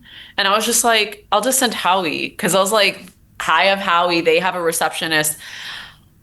I think she's actively refusing to talk to Howie because I said Howie's an AI. Because Howie has sent a reminder, and they're usually actually very good with emails. She hasn't responded at all. And like Howie has sent her like follow-ups. And so I actually think so like, what do you do, right? On this other end when, people do what people do, like they have opinions, they have thoughts, they have ways of working. I'm already getting ghosted when I reach out by myself, right? Yeah, absolutely.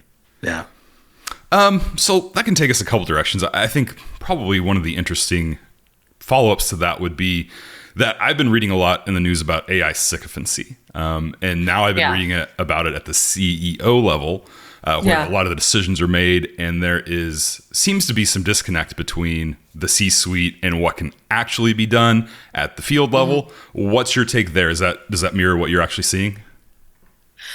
I mean, there's definitely a lot of like sycophancy, and it's kind of annoying. It's actually one of the things that's really interesting. If you start talking to AI about like a hypothetical situation, and based on what it knows about you in the beginning, it doesn't think the situation's about you.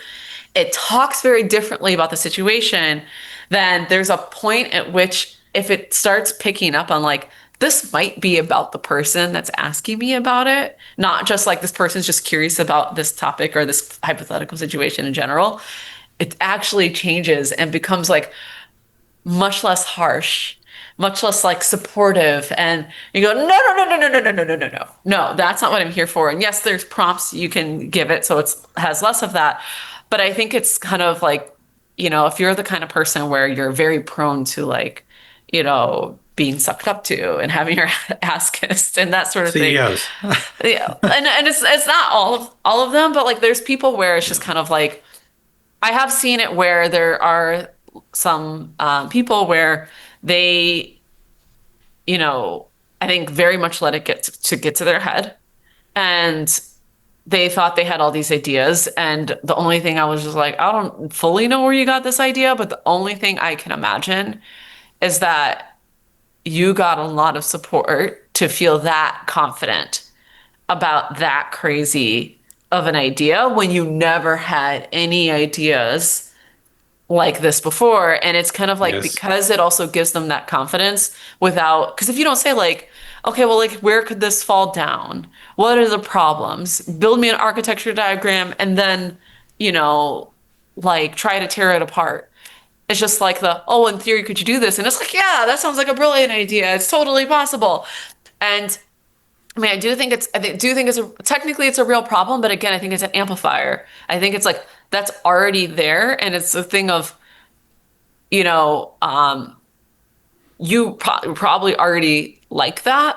I think there's obviously extreme scenarios. Like there's been articles about people where, they let AI convince them that they're God, and people who've actually gotten divorced because the AI was actually like just made this person so crazy. And so I'm like, I think that is like a bit of a different thing, but I think there's people where like, because I think there's some CEOs where it's like, yes, there is some level of, I don't know what the right word to call it, of like, their ego, but I think there's some of them where they are sharp enough that they are going to be like, great, now tell me how this fails, or like, how do I, like help me better understand the realities. And they're going to still figure out how to get around that reality.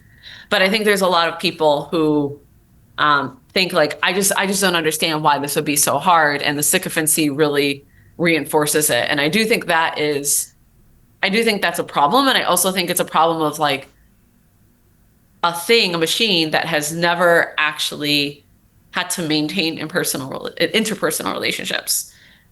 Like its lack of understanding of humans, and it kind of telling people like, no, you should just do X, Y, Z and not care what other people think, or everyone's going to be supportive. I do think that is, I do think it's a problem. I think it's going to be really interesting how much of a problem it is. I think it's going to be, and I'm not against people doing this, but I think it's going to be a problem for the younger generation who maybe rely too much on LLMs for advice. It does give so if you ask it certain things, it is kind of insightful sometimes, but it also, again, will tell you things that just seemingly are like, that doesn't really add up with my experience with humans. But if you don't have a lot of human experience, or you don't care about what other humans think, you're just gonna be like, great, this is what ChatGPT told me. Well, look, delusion and sycophancy existed long before the LLM, right? Yeah. I mean, that's been a human characteristic for forever.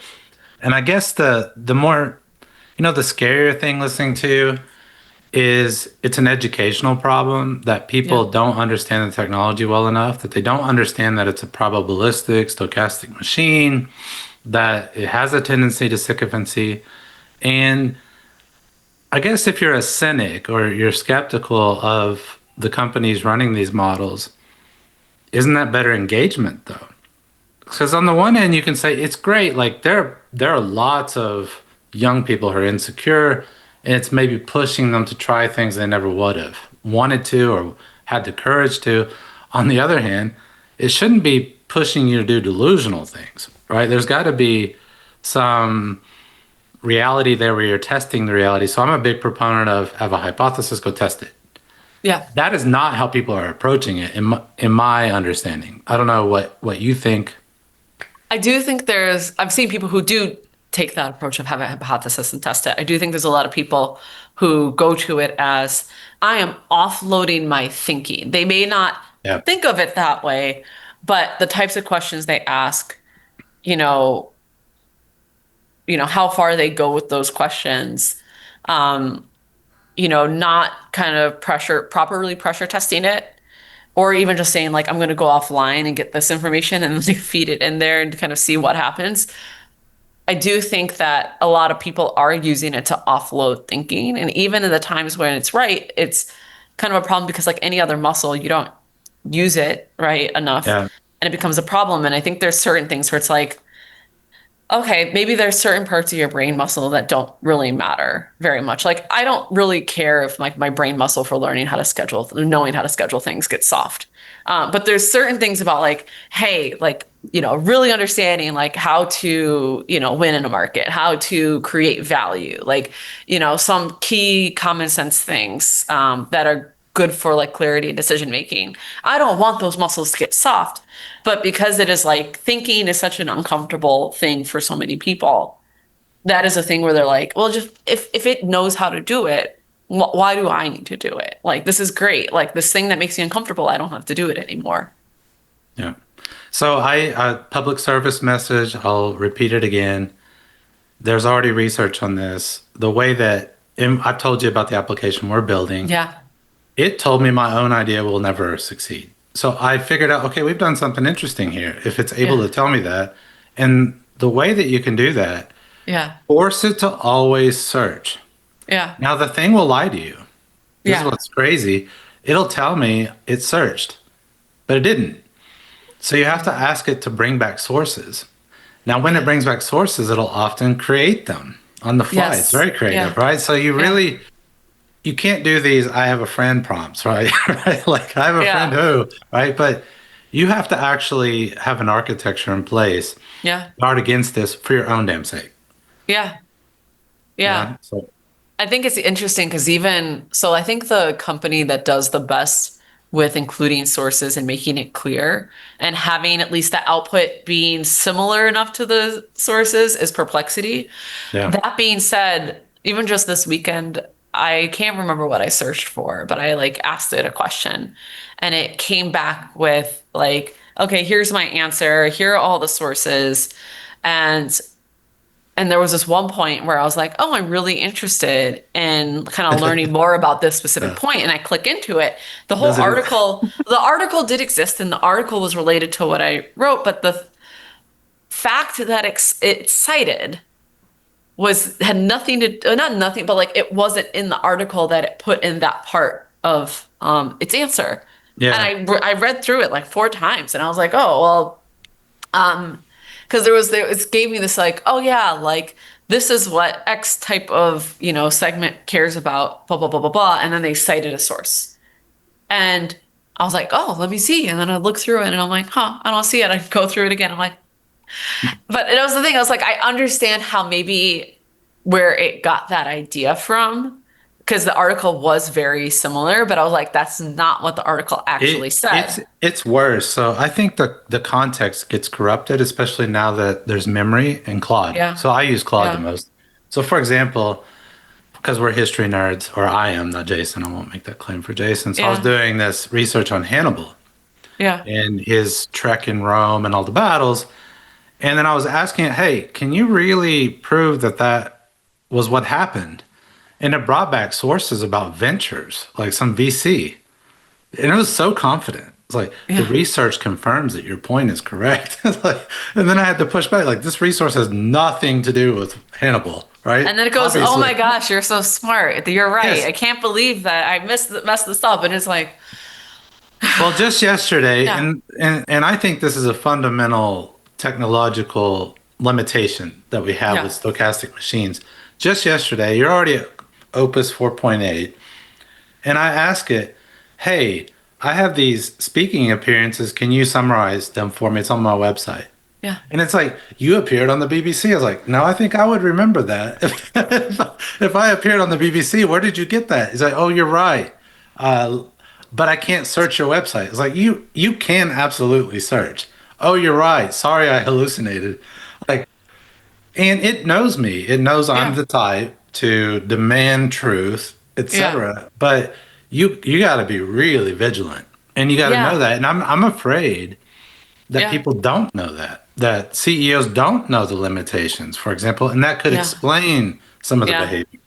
Well, the thing that's really interesting is long before we had generative AI, one of the things is like they've done studies about people who have to use AI in their job, but like back in the days, and it was like mostly machine learning, that kind of thing. And they were, looking at, hey, when you're working with a machine where it makes a recommendation, oftentimes people would just assume that, hey, whatever this computer is recommending to me must be right because it's a computer. It's really smart. It can Yes. compute. And so the same thing goes for generative AI, where yes, they tell people to watch out for XYZ, but I think the majority of the population, just goes like, oh, it'll be fine. Or like some people don't know, but I do think there's people who do know and still just figure like how, it'll all even out. It's fine. It'll be good. Or they think it like underestimate how much it hallucinates. But I also think that on the flip side, there are people who don't even necessarily know a lot about AI, who use the, hey, it hallucinates a lot as an excuse to not use it all at Yeah, all, that's which yeah, that's true. I also understand that. And I mean, the thing is also going back to even building products that are powered by AI, that's one of the things of also you have to gauge of like, you have to put things in place. You have to put evals in place to try to see, is it hallucinating? You have to put things in place to try to prevent hallucination, all these things. And there's this layer of understanding like, how accurate do you need to be? Is this something where it's, who is this making a recommendation for? Is there kind Yeah, of like a major legal liability for the how correct. bad it hallucinates? So I'm like, how good does this have to be? Are you working? I've had users that are from the intelligence community, and it's like, they don't trust anything. So the second they see one data point that seems wrong, they don't trust the rest of it. And That's a mistake, probably. yeah, and those are things where it's like you also have to gauge of like, hey, if this is like, I don't know, you're using an LLM for like a gardening website, people are probably much more forgiving of, making a slightly wrong rose fertilizer recommendation. But these are all things like people have to think of also, like when they think about who am I building for, and like what does that mean in terms of what I'm building around the LLM to try to Yeah. address, like I'll say, Claude's kind of proclivities with like the Yeah. truth. Yeah. So let me respond to that. I think there's a spectrum.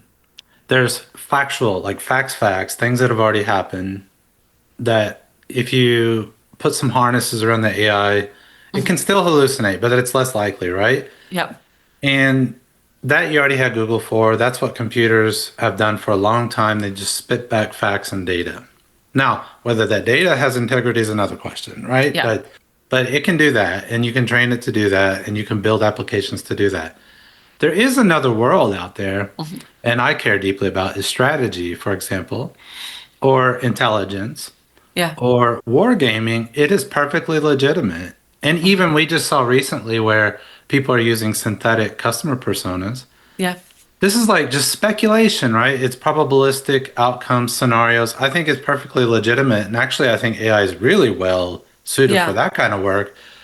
As long as you realize that Yeah. it's speculation and it's just helping you think about the trade-offs, etc. Let Yeah. me change directions now. You wrote a really cool article on LinkedIn about how the everyday business, it wasn't on LinkedIn, you posted on LinkedIn, Okay. about how everyday Oh businesses, yeah. Yeah. owners, etc., are using AI. Because I think we focus so heavily on corporate Yeah. big tech that we forget like SMB, SMB Yeah. small. So maybe walk us through what you learned there, because I thought it was really cool. Because Yeah. you get trapped in the hype, Yeah. right? So Yeah. I think one of the things I learned is, and I mean, it's maybe not like a new thing, but really got to experience and actually talking to this person and being in their business is, I mean, like first and foremost, actually, what you need to do to get Claude set up, just even saying like, hey, I'm going to create a project. What is a project? What should I be putting in there that's related to my business? How do I set up cowork? All this, what is yeah, cowork? Why are there 3 buttons at the top of my yes, screen? Is much more of a hurdle than people like, all of us kind of, are used to. We're like, oh, okay, like, yeah, I had to learn a little bit, but I know how to do that and it's pretty easy for me. Number two, the thing is usually small businesses, the goal isn't to make it so like, oh, you don't have to hire anyone, but there are so many things where they're usually stuck in a place of, hey, I'm not ready. I can't afford right now to hire blank type of person full time. And the goal is not even to say, I just want to automate it so it just runs all by itself. But they're just like, hey, I am not an expert in this. I could use help with like running my ideas by this, or even saying like, I was working with a boutique hotel owner in the Caribbean, and even just being like, hey, she just wants to even have the idea of they're going to be hosting the restaurant week for their island, like at their specific hotel. And so a bunch of vendors are going to come and also their stuff, but they also have their own restaurant and they want to promote their pizza night. And yeah, so it's like, before it was like, okay, like how do you do that? And if she wanted a flyer, like she's not a designer and she's trying to run a hotel and she has her like, her manager yeah, and, she has her maintenance person, but like none of these people are designers either, right? And it's like she doesn't have time to like go through a bunch of designer resumes. She's trying to hire like a new head of housekeeping. And so her just being able to say like, hey, Claude, here's what I'm thinking. Help me think through it. And then also then create like a little voucher so that people will come back and like they get 2 free beers if they buy a pizza. So it's not like they come to my hotel, they eat other people's food on my hotel grounds, and then like I don't make any money from this and they don't come back. And so, those are the type of things where it's like a lot of small businesses, they just don't have the extra people or the bandwidth to do that type of thing. But it allows them to, extend themselves in ways where it's like, hey, these are low risk scenarios and they're not even necessarily trying to replace someone. It's just like, hey, we can't afford to do that. I'm focused on higher leverage things. If you're running a hotel, you do need to focus on hiring your new head of housekeeping, and then being like, hey, here's my idea for restaurant week. Hey, run with this idea while I go check somebody in. By the way, that is the majority of the economy. I think Yeah. people forget that. These Yeah. small businesses, small services, these service businesses that serve your lawn or they do landscaping, Yeah. etc., power washing. I think people are forgetting that when they're talking about AI. I have a question that came Yeah. up while you were just talking, and I'm wondering why you seem to be very comfortable with where AI is. And I think Jason and I can tell you this. I think our generation, Yeah. I think we're a little bit older than you. I'm not going to ask you your age, but we got used to a world where internet just arose out of nowhere, where we just experiment. We didn't have a guide or a manual, Yeah. and our generation was learning this stuff as it came. Yeah. And I wonder if that mentality that we have is why maybe we're a little bit more comfortable with it, but maybe young people aren't, because it just worked from the day they were born. And Yeah. now AI is another iteration of we're all just learning what this thing is. We don't even know. I think it's like a two-sided coin or double-edged. I always say double-edged sword because it cuts both ways, but I think it's like there's 2 sides of this thing. There's 2 faces to it. Because you do hear about the younger generation booing at commencement Yes. about AI because, well, the thing is like all the companies that they thought were going to hire them when they started however many years ago are talking about AI is going to take your job. I had And their marketing sucks. yeah, and there was a someone who is still I graduated from the University of Michigan College of Engineering forever ago, and somebody who was still there a couple years ago reached out to me and was like, should I change my major from computer engineering? And and it's a thing where I had to kind of say, like, okay, there may be less jobs, but it's just not going to evaporate, and not overnight. But it has people really scared. That being said, people they paint this picture of like, oh, Gen Z is very anti-AI. What they are is like saying like, oh, we just don't even need this entire generation, and like, what are they useful for it? Because this is also the generation where people are saying, oh, they're all just using AI to write their essays, and they're getting more and more clever about it. And there was like I think it was maybe Stanford or somebody, where they did something in kind of like on the course website that made it so like agents couldn't read it, and like, or at least like you couldn't connect to it, like it couldn't search it or whatever. I think if you went and copy pasted it, you could probably get it to work. But these are things where it's like, they clearly are using AI. And I actually think it's like kind of the thing of like when social media became a thing, everyone was like, oh, the social media intern, because it was only like that generation who knew how the heck to like, get things to go viral on Twitter back when like viral was a new word and all these other things. And it was like, now it's actually, I think they are possibly incredibly capable, but because of the way the job market is going, I think it is this thing of, I don't know if we're actually seeing their full capabilities. I think this is happening, like, I'll say in the shadows in their own life, but we're not seeing what happens when you put somebody who's fresh out of school, who's been using an LLM to try to get their homework done for like the last 4 years. They clearly know how to prompt AI. Like, what do they do? Like, how are they solving other problems? Like, all we know about is the cheating, and that's because the professors are talking about it. So what about all the things they're building that, there's nobody to like complain or snitch about it? And that's the thing of like, I actually think that is why they're anti-AI. It's not that they're not AI fluent. Yeah, that's a hell of a point. It's a brilliant point that maybe it's a bit of projecting. Like, if there's any generation that should know how to use AI and leverage it, it's them. Yep. It reminds me of Europeans. I don't know how often you've traveled to Europe, but particularly I was in Germany a lot. And they're like, American tech companies are violating our privacy. We care more about privacy. Google phone, Apple phone, using Google Maps, use Google. So there's this kind of like projecting, right? Like, we use it, but at the same time, it's threatening our jobs, right? And it's like, is that duplicity, or is it just compartmentalizing these topics? Like, oh, this might actually, how long ago was it? Learn to code was that famous statement from Biden, right? Yeah. Oh, yeah. I don't even know how long. And now they depended on that statement. And that had been the thing, right? For a long time. Go learn to code. You have guaranteed job. Turns out, maybe it's not true, but that doesn't mean, this is your point, that the skills they've built won't be useful in this environment. I think the AI companies, tech companies are doing a terrible job of marketing this by saying it's displacement, and they're not focusing on augmentation.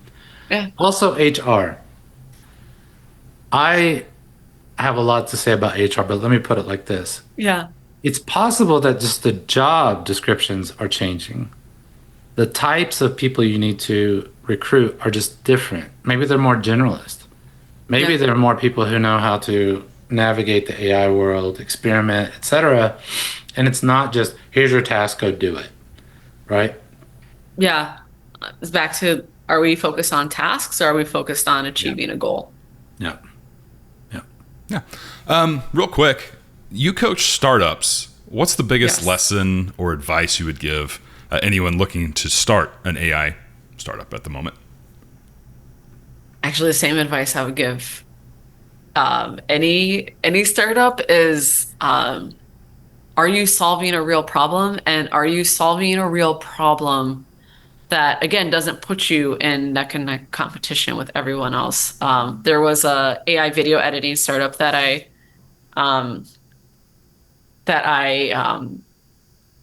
coached like a few years ago. And it was when there were less AI video clipping and video editing tools out there. But there were a lot that were popping up. And my advice to them was like, you need to kind of find a niche within this, because it's not for you, it's not going to be about the pure, hey, look, AI can edit a thing. We know that. And those are going to get better and better and better.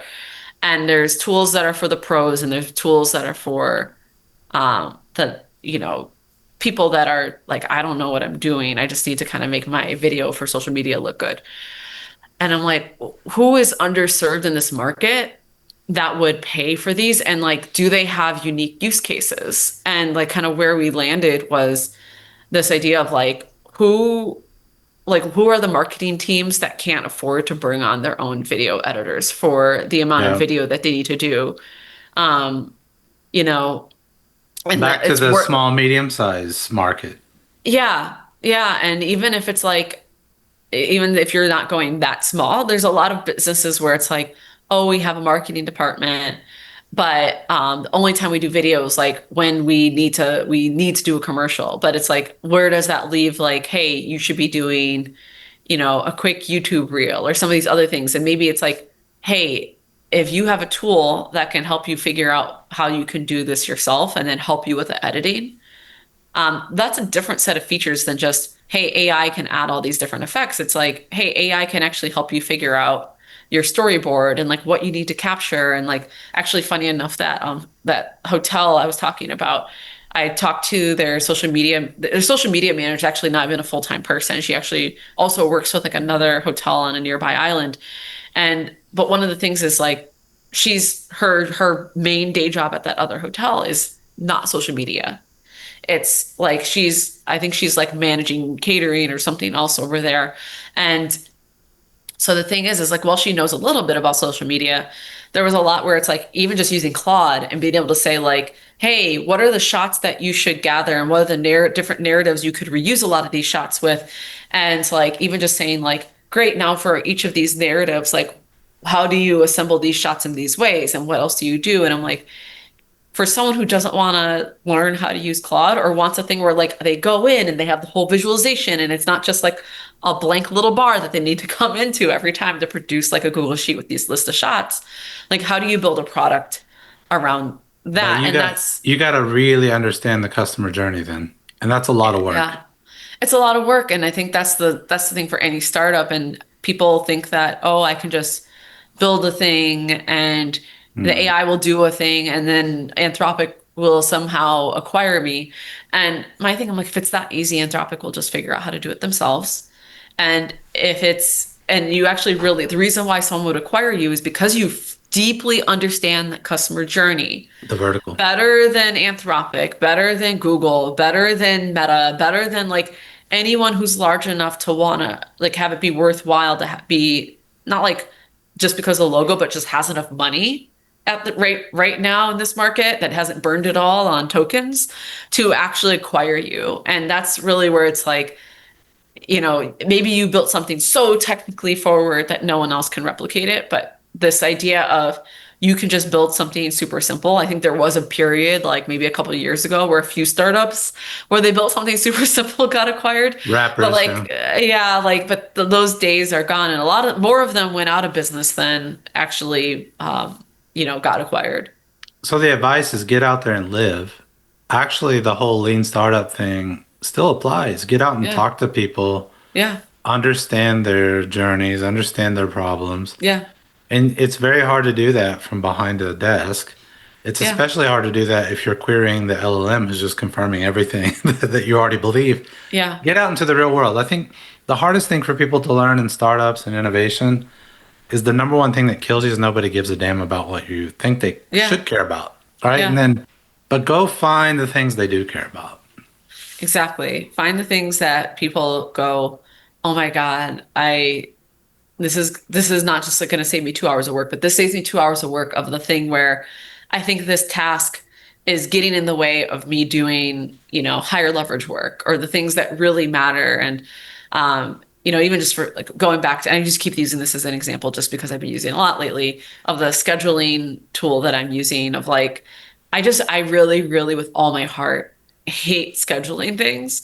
And so they're like, clearly somebody figured out that there's this group of us that just really hate scheduling things. Like, and Calendly just mentally doesn't work for me. And then I'm always having to go like, wait, do I need the 30-minute one or the 60-minute one? And then having to pick the link. And I'm just like, I just want to tell you in the email which one to do.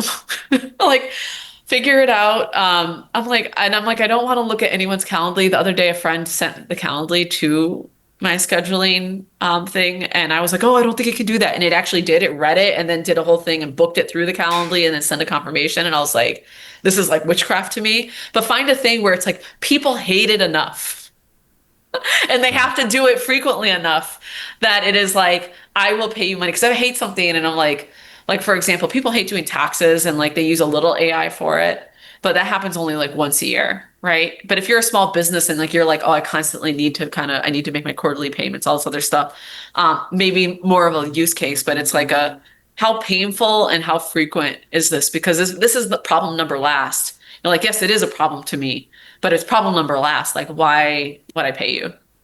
Yeah. And we're coming up on the top of the hour here, so thank you so much for being here on Show Your Priors. Can you tell our audience how they can find you, what you have going on? Yeah, you can find me at griffinproduct.co. If you're interested in just learning more about me, learning more about my work, you can also find me on LinkedIn. I'm Ann T. Griffin. The T is for Therese. Ann is with an E. And yeah, you can also find me on Twitter, also at Ann T. Griffin as well. Perfect. Thank you so much for joining us today. Thank you so much for having me on. It's been such a pleasure. All right. We hope you enjoyed that discussion with Ann. She's, I think, one of the leading thinkers when it comes to AI and product strategy. She can help you think through your product strategy and how you connect it to the broader business strategy. And the good thing about her, and I think that's where she distinguishes herself, is she's willing to go down into the dirt with you to work it out, from the customer problems to the value propositions to the segmentations, what that means for your broader strategy. And we talked about some of the cultural issues around AI, and those are things you're going to also have to think about in your product strategy and your branding. So I thought it was a very good conversation, really wide-ranging to think about where AI is going, where we currently are, and how to think about it if you're trying to create a product around AI. Yeah, I really enjoyed that conversation with Ann. She's really got her finger on the pulse of what's happening in the AI world. She is a great speaker. She's very accomplished. She's also a startup advisor and AI strategy advisor. So you can find her at griffinproduct.co. We hope to have more like Ann and Ann back on the show someday. That was really good. Thank you all for joining us this week. We had a great show. Really enjoyed being here. We do this every Tuesday, so make sure you come back and check us next week. Tell a friend to come with you. Send us a message. Tell us what you want us to talk about. If there's anything you like or don't like, leave it a comment below. We'll see you next week. Mama, I think I made it. I'm kinda like Tulsa famous. I'm hanging out with Gary. Now they know what my name is. Feeling like Sir Mike, it's money in my name, bitch. Humble to perform on